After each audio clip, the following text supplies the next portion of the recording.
अमरावतीमधील काही दलालांनी हिंदुत्वाच्या नावावर स्वतःची दलाली केली अशा शब्दात खासदार बळवंत वानखेडे यांनी नाव न घेता राणा दाम्पत्यावर टीका केली आहे। प्रयागराजमधील महाकुंभसाठी अमरावतीमधून 7 बसगाड्यांतून तब्बल 450 भाविक प्रयागराजला पाठवण्यात आले, मात्र त्यांची तिथं कुठलीच व्यवस्था करण्यात आली नव्हती आणि त्यामुळेच अमरावतीत परतल्यावर संतप्त भाविकांनी आयोजकांविरोधात फसवणुकीची तक्रार नोंदवण्यासाठी राजापेठ पोलीस ठाण्यात धाव घेतली। मात्र पोलिसांनी तक्रार घेतली नाही म्हणून त्यांनी पोलीस आयुक्तालय गाठून तिथं राडा केलेला आहे।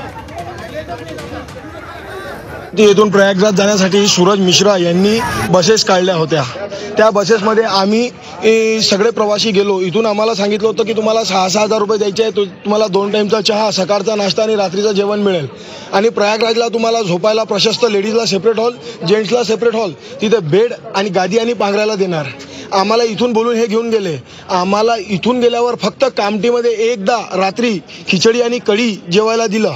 त्याच्यानंतर तिथून तर प्रयागराजपर्यंत आम्हाला कुठेही काही जेवायला दिलेलं नाही आहे। आम्हाला झोपायला तिथे प्रयागराजमध्ये हे काही व्यवस्था केलेली नाही। आम्हाला घास बसतं ना, जे गुराढोरांना जी घास चारतात त्या घासवर झोपायला लावला। 20 बाय 20च्या पेंडॉलमध्ये 450 जणांना आम्हाला झोपायला सांगितलं।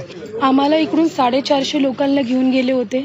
त्याच्यानंतर आमचे खूप बेकार म्हणजे खूप जास्त बेकार आमचे हाल झाले। आमच्यापेक्षा लहान लेकरं वडिलाचे त्यांच्यापेक्षा जास्त बेकार हाल झाले। आमची मागणी बस इतकी आहे, आम्हाला फक्त आमच्यासोबत जे घडलं ते दुसऱ्यासोबत नाही घडलं पाहिजे म्हणून आम्ही इथपर्यंत आलो।